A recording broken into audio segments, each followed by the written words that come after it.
하나님께서는 인간을 창조하신 후에 정말 멋지고 아름다운 나라를 선물로 주셨습니다. 하지만 죄로 인해 그 완벽했던 에덴은 파괴되었고 저주받은 땅은 인간을 향해 가시덤불과 엉겅퀴를 내며 우리의 샬롬을 빼앗아갔습니다. 그 후로 인간은 망가진 피조 세계에서 살아남기 위해 고통을 감내하며 수고와 노력을 해야만 했습니다. 그래서 안전을 확보하고 또 행복을 추구하며 욕망을 채우기 위해 모두들 저마다의 열심으로 열심히 살아가고 있습니다. 그런데 이 땅에서 살아남기 위해 그리고 더 잘 살아가기 위해 애쓰다 보니까 하나님의 백성인 우리들마저도 우리 삶에 주어진 본질적인 목적과 방향을 쉽게 잃어버리곤 합니다. 하나님께서 우리에게 주신 인간의 존재의 목적이 있는데 그것을 먹고 사는 데 바빠서 삶을 살아감에 정신이 팔려서 그 본 목적을 잃어버리는 것이죠. 이 시간에 내 영혼의 생존 전략이라는 제목으로 하나님의 말씀을 나눌 텐데요. 우리의 관심과 시선이 너무 이 땅의 것에만 쏠려 있는 건 아닌지 한번 돌아보고 또 다시 참된 샬롬, 그 평강을 회복하는 은혜의 시간이 되기를 소망합니다. 독일 정치가 비스마르크가 다음과 같은 말을 남겼다고 합니다. 돈을 잃으면 조금 잃은 것이고 명예를 잃으면 많이 잃은 것입니다. 그러나 건강을 잃으면 모든 것을 잃은 것입니다. 워낙 유명해서 다들 한 번쯤은 들어보셨을 텐데요. 인생에 중요한 것들이 많이 있지만 상대적으로 더 중요한 것이 있고 더 챙겨야 할 것이 있고 또 그 중에서도 건강이라는 것이 제일 중요하다라는 말입니다. 제가 생각해도 참 맞는 말인 것 같습니다. 아무리 돈을 많이 모았고 많이 배웠다 한들 지금 내가 당장 병상에 누워서 일어날 기미가 전혀 보이지 않는다면 세계 일주 티켓을 쥐어둔들 또 산의 진미를 앞에 차려둔들 먹지 못하고 즐기지 못한다면 아무 소용없는 건 아니겠습니까? 건강이 참 중요한 것 같습니다. 하지만 우리 영적인 세계를 살아가는 그리스도인들에게는 이런 돈이나 명예보다 또 건강이나 행복보다 더 중요한 것이 있습니다. 바로 영원한 생명입니다. 다른 어떤 것보다 이것을 우선적으로 중요하게 챙기고 확보해야 하는 것이죠. 예수님께서도 오늘 본문에서 그 부분을 강조하셨는데요. 우리가 오늘 본문을 좀 살펴보기 전에 그런 말씀을 하신 배경부터 잠깐 살펴보겠습니다. 예수님께서 오늘 읽었던 본문의 말씀을 하시기 전날입니다. 그 전날 오병이어의 기적을 일으키셨습니다. 예수님의 말씀을 듣기 위해서 들로 산으로 모여든 많은 사람들이 있는데 그들에게 보리떡 5개와 물고기 2마리, 아주 적은 재료를 통해서 남자 수만 세어봤을 때 5,000명 정도 되는, 그러니까 여성과 아이들 다 포함했을 때는 굉장히 많은 숫자가 들에 있었는데요. 그 사람들을 이 한 줌에 쥐어질 만한 재료를 가지고 다 먹이셨다라는 거죠. 정말 놀라운 기적입니다. 이때 현장에서 이 놀라운 기적을 경험한 많은 사람들이 예수님에 대한 소문을 듣고 기적도 많이 보아서 여기 광야까지 따라왔지만 그 특별한 오병이어 기적을 체험한 후에는 더 많은 사람들이 더 열광적으로 예수님을 찾으러 다니고 쫓아다니고 예수님을 환호했습니다.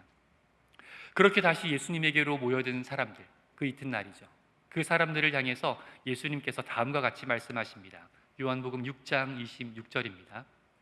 예수께서 대답하여 이르시되 내가 진실로 진실로 너희에게 이르노니 너희가 나를 찾는 것은 표적을 본 까닭이 아니요 떡을 먹고 배부른 까닭이로다.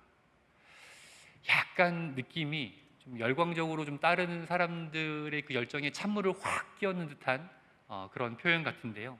예수님께서는 이 많은 사람들이 자신을 따라다니고 쫓아다니는 이유가 예수님께서 보이신 이 기적 행위를 구원자를 향한 표적으로 받아들이지 않고 그저 신기하고 기적적인 방법으로 우리가 식사를 경험했기 때문에, 아주 특별하고 신기한 방법으로 배를 채웠기 때문에 그것으로 인해서 예수님을 쫓아다니는 거다라고 하는 거죠. 다시 말하면 영적인 필요에 의해서 예수님께 나온 것이 아니라 육적인 충족을 맛본 것 때문에 다시 예수님께 몰려들었다라는 말씀입니다. 우리도 신앙생활하면서 많은 은혜를 경험하곤 합니다. 이 땅의 필요를 많이 채워주시죠. 이런저런 모양으로 채워주시고 인도하시고 또 복 주시는 것을 경험을 합니다. 하나님께서 채워주시고 공급해 주시는 것은 참 좋은 일이고 감사한 일입니다. 그런데 예수님께서 말씀하시는 것은 이 땅의 필요와 양식을 채워주시는 그런 경험을 통해서 예수님이 영의 양식과 생명을 주시는 분이심을 믿는 그 믿음에 이르라라는 거죠. 이 땅의 필요를 채워주는 것에 만족하고 거기서 멈추는 것이 아니라 이런 기적을 경험하고 이런 은혜를 맛봄으로 인해서 그래, 정말 참된 양식을 주시는 분은 예수님이시지, 나의 필요를 채워주시는 분은 예수님이시지 하고 예수님을 향해서, 예수님을 통해서 영원한 양식과 생명을 누리도록 하게 하는 것이 예수님이 원하는 것이라는 것이죠. 이러한 내용이 신명기 8장에서는 만나라는 것을 비유를 들어가면서 설명을 아주 명확하게 하고 있는데요. 신명기 8장 3절을 보시면 너를 낮추시며 너를 줄이게 하시며 또 너도 알지 못하며 내 조상들도 알지 못하던 만나를 내게 먹이신 것은 사람이 떡으로만 사는 것이 아니요 여호와의 입에서 나오는 모든 말씀으로 사는 줄을 내가 알게 하려 하심이니라. 아멘. 하나님께서 그의 백성들에게 은혜를 베푸시고 또 그의 자녀들을 먹이시고 보호하시는 그 궁극적인 목적은 그냥 먹고 보호하고 지키는데 그것에 있는 것이 아니라 그 모든 과정을 통해서 우리로 하여금 하나님을 온전히 바라보게 하고 또 믿고 순종하게 하기 위함인 줄을 믿으시기 바랍니다. 그래서 예수님께서 이어가시는 말씀 보겠습니다. 27절입니다. 썩을 양식을 위하여 일하지 말고 영생하도록 하는 양식을 위하여 하라.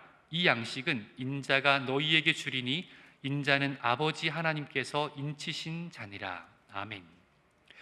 예수님은 영생하게 하는 영생하게 하는 그 양식을 위한 삶을 살라고 하시면서 자기 자신이 생명의 떡이 되심을, 또 자기 자신이 영원한 생수가 되시기 때문에, 그래서 자기를 먹고 내 피를 받아 마시고 예수님을 먹고 예수님을 마시는 그런 삶에 대해서, 그것이 참된 생명이라는 것에 대해서 방금 읽었던 본문 뒤에 이어서 쭉 설교를 하십니다. 그런데 사람들은 예수님의 이러한 설교를 들으면서 이 내용이 잘 이해가 안 되는 거예요. 어떻게 예수님의 살을 먹지? 어떻게 저 사람이 나의 생수가 되지? 전 살아있는 사람의 살을 내가 어떻게 먹어서 내 양식으로 삼지? 하면서 여러 가지 의문을 가지면서 수군수군 되기 시작합니다. 60절을 보겠습니다. 제자 중 여럿이 듣고 말하되 이 말씀은 어렵도다. 누가 들을 수 있느냐 한데 예수께서 스스로 제자들이 이 말씀에 대하여 수군거리는 줄 아시고 이르시되 이 말이 너희에게 걸림이 되느냐. 예수님께서 참 진리의 말씀을 해주셨는데, 예수님이 참된 양식, 참된 음료가 됨을 말씀해 주셨는데 사람들은 이 말을 이해를 못하는 거예요. 이 말을 받아들이지 못하고 오히려 의문만 가지고 예수님을 믿고 따르고자 하는데 오히려 걸림이 되는 거예요. 거침이 되는 것이죠. 예수님께서는 참된 구원과 영생에 대한 말씀을 하셨지만 사람들이 잘 받아들이지 못하자 예수님이 다시 한번 또 설명을 하십니다. 그 설명이 오늘 본문으로 삼았던 요한복음 6장 63절입니다. 보겠습니다. 살리는 것은 영이니 육은 무익하니라. 내가 너희에게 이른 말은 영이요 생명이라. 아멘. 살리는 것, 그러니까 우리를 영원히 살게 하는 그것은 바로 하나님의 영입니다. 그리고 그 영은 무엇이냐면 예수님께서 하신 말씀이라는 거예요. 이 말씀은 태초부터 계셨던 하나님의 말씀이시며 또한 그 말씀이 육신이 되신 예수 그리스도 자신을 얘기하는 것입니다. 예수님이 하신 말씀, 하나님의 영, 이것이 우리를 살게 하신다라는 거죠.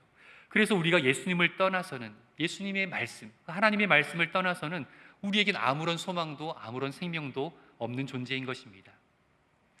그런데 더 놀라운 것은 이 놀랍고 위대한 생명의 말씀이 우리에게 허락되었는데 우리가 크게 별로 관심이 없다라는 거예요. 심지어 말씀에 귀 기울이지 않아도 사는데 별 지장을 못 느낄 때가 많이 있습니다. 사실 그렇지 않습니까? 한번 내일부터 일주일 땡 하고 일주일간 성경 펼쳐보지도 않고 나오던 교회 일주일간 나오지 않는다고 한번 생각을 해보십시오. 그렇다고 해서 여러분들의 삶에 특별한 막 저주가 임하거나 욥처럼 막 벼락이 내리치거나 사람이 죽거나 재정이 막 집이 기울거나 그런 상상을 안 하지 않습니까? 일주일간 기도를 쉰다 하더라도, 성경 안 본다 하더라도, 예배 안 드린다 하더라도 내 삶에 특별한 어려움이나 문제가 있을 거라고는 잘 예상이 되지 않습니다.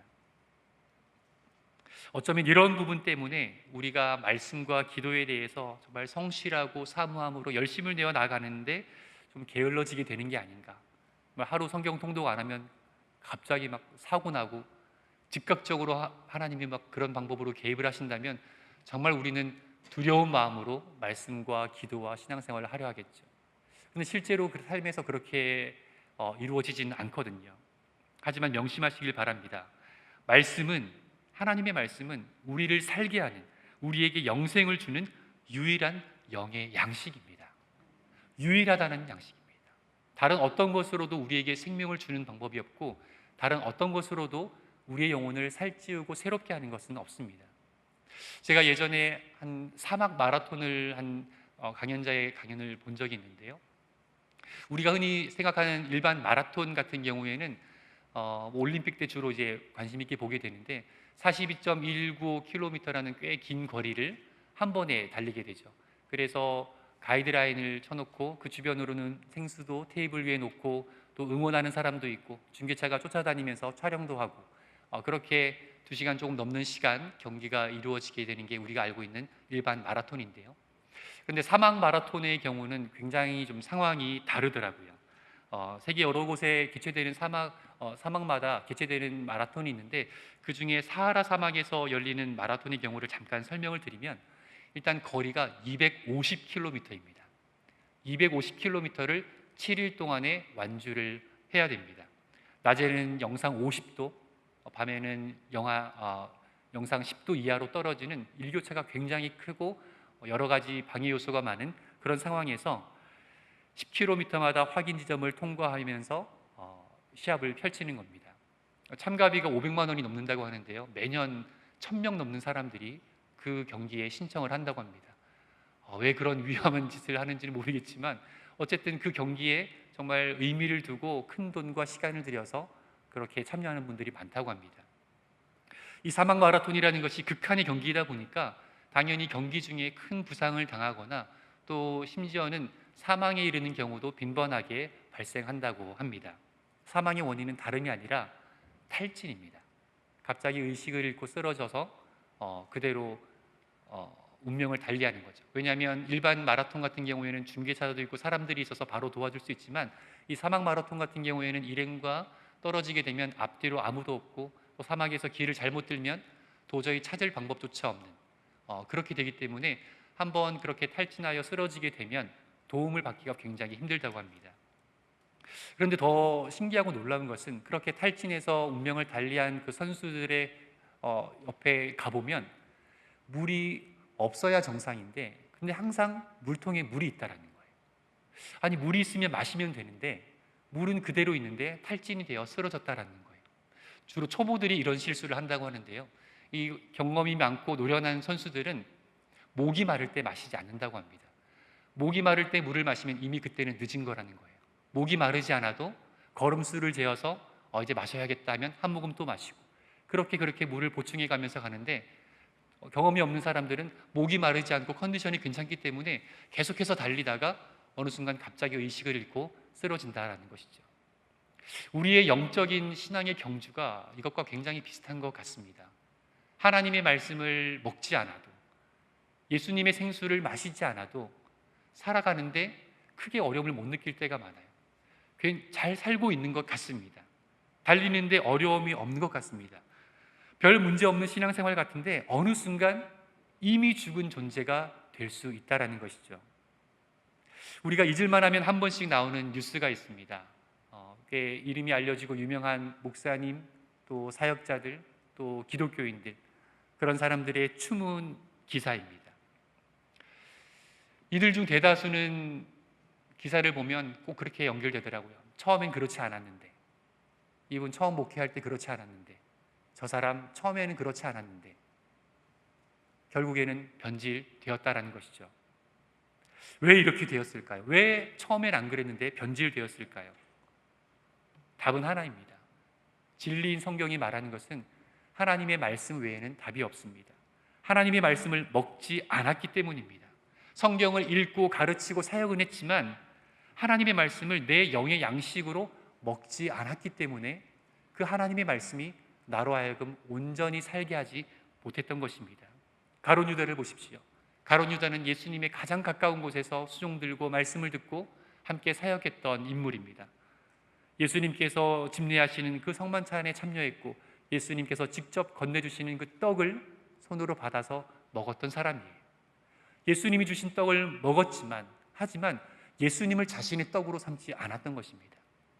예수님의 말씀을 많이 들었지만 그 말씀을 자신의 영의 양식으로 삼지 않았기 때문에 그냥 떡만 받아 먹고 마귀와 동행하는 그렇게 망한 사람이 된 것입니다. 사랑하는 상당교회 성도 여러분, 하나님의 말씀을 가까이 하시기 바랍니다. 예수님이신 하나님의 말씀을 가까이 하시기 바랍니다.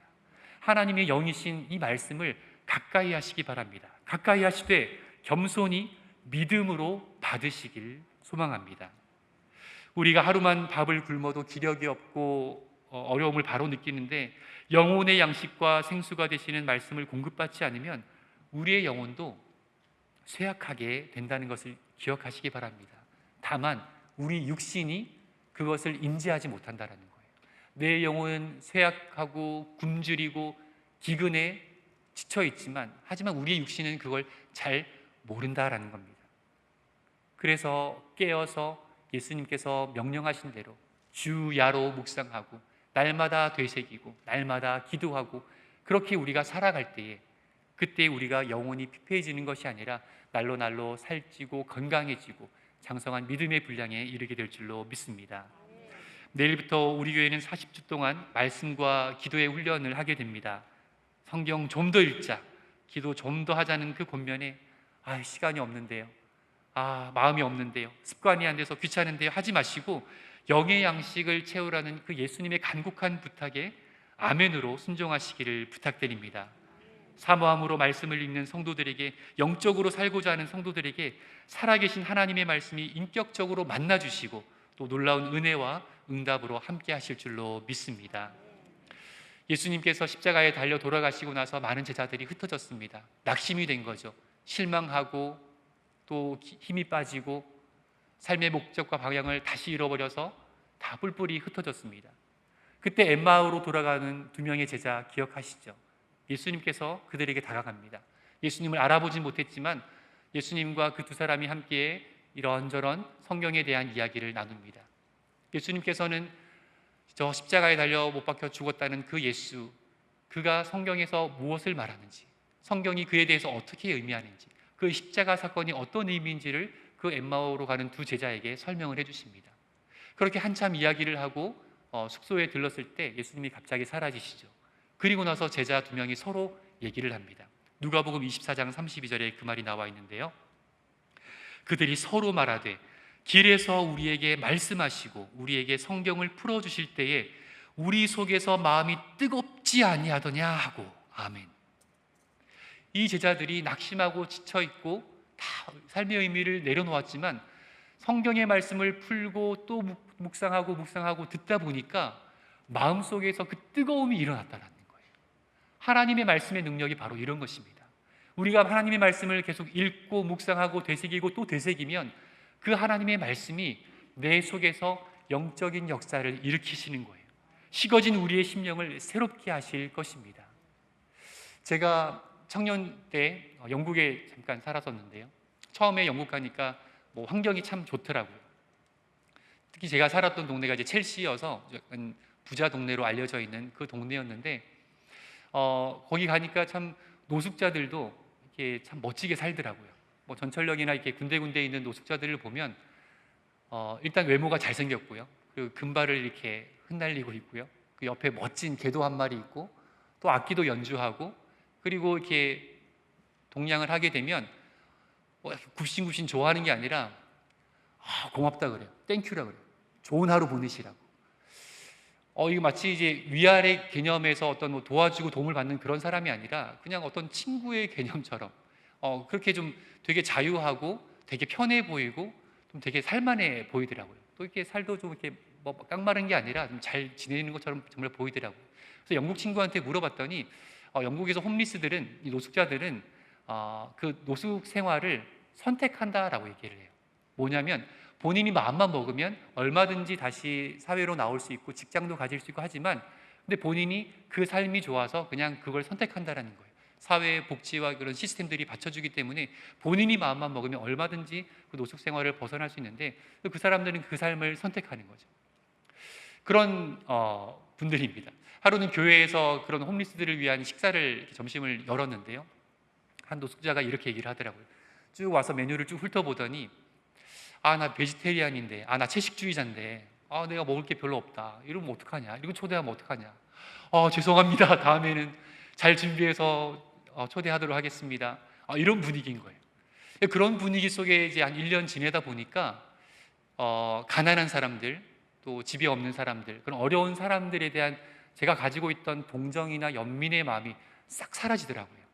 그냥 가난한 사람 도와줘야겠다, 불쌍한 사람 도와줘야겠다라는 그 마음이 제 마음속에서 다 사라지고, 그냥 그곳에 있는 동안에는 모두가 다 그냥 잘 사는 것처럼 보이는 그런 마음이 들더라고요. 그러던 어느 날 제가 하루는 아침에 이제 큐티로 이제 묵상을 하는데요, 복음서의 어떤 말씀이었는데, 예수님께서 가난한 자와 고아와 객과 과부들을 돌아보신다라는 익히 알고 있는 특별하지 않은 그 말씀 구절을 읽는데, 저도 모르게 그 말씀에 제가 압도가 돼서 제가 눈물을 쏟고 말았습니다. 주님의 마음이 이런 사람들에게 있구나라는 그 사실이 새로운 것도 아닌데, 그것이 너무도 크고 감격적이고 너무도 크고 장엄하게 저를 압도하는 바람에 제가 그 자리에서 무릎 꿇고 정말 눈물을 한참을 쏟았습니다. 그때 제 마음속에 내가 목회를 하면 이 가난한 자를 도와주고 구제하고 사역하는 것, 이것을 내 목회의 중요한 하나의 사역으로 삼아야겠다라고 그때 참 다짐을 하게 됐는데요, 하나님의 말씀이 이런 것입니다. 내 생각과 판단으로는, 내 지식과 경험으로는 중요하지 않은 것처럼 보여도 하나님께서 말씀을 통해서 감동하시고 깨닫게 하시고 살게 하시는 거예요. 내 힘으로는 새롭게 힘을 낼 수 없어도 낙심하고 지친 엠마오로 가는 두 제자에게 말씀을 풀어주니까, 말씀을 계속 되새겨주니까 그 마음속에 다시 뜨거운 마음이 올라와서 다시 핍박이 있는 그 예루살렘으로, 예수쟁이들을 다 죽인다고 하는 그 예루살렘으로 다시 과감하게 올라갈 수 있는 그 용기를 다시 얻더라는 겁니다.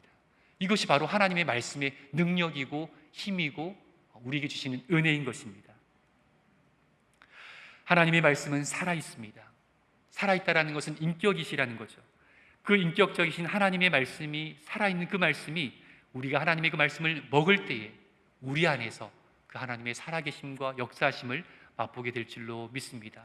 우리 사랑하는 성도님, 앞으로의 말씀의 묵상의 삶과 기도의 삶과 또 40주간 이어지는 그 모든 성경 통독의 시간에도 하나님의 이런 은혜가 있기를 축복합니다. 우리에게 이런 사모함이, 이런 간절함이, 하나님의 말씀에 대한 이런 절대적인 존중하고 사랑하고 여기는 그 마음이 우리 모두에게 있기를 주님의 이름으로 축복합니다. 함께 기도하겠습니다. 사랑의 하나님 아버지, 은혜를 감사드립니다. 아무런 소망 없는 저희를 죄 가운데 내버려 두지 않으시고 예수님의 보혈의 공로로 구원하여 자녀 삼아 주시니 감사드립니다. 우리의 생명 되시는 주님만을 바라보며 날마다 말씀으로 주님과 교제하는 신실한 주의 자녀들 되게 인도하여 주시옵소서. 성령을 충만히 부어주시사 날마다 말씀의 인도함을 받게 하시고 혼탁한 이 땅에서 빛의 자녀로 살아가게 하여 주시옵소서. 예수님께서 베풀어 주신 영원한 양식과 음료를 온전한 믿음으로 받아 누리게 하시고 모두가 영원한 저 천국에서 참된 생명과 참된 안식을 누리도록 인도하여 주시옵소서. 한 주간도 성령님의 도우심으로 죄를 이기게 하시고 성령의 소욕을 따라 살게 하시며 오직 하나님께만 영광을 돌리는 선교적 교회로서의 사명 잘 감당케 하여 주시옵소서. 모든 말씀 예수님의 이름으로 기도하옵나이다. 아멘.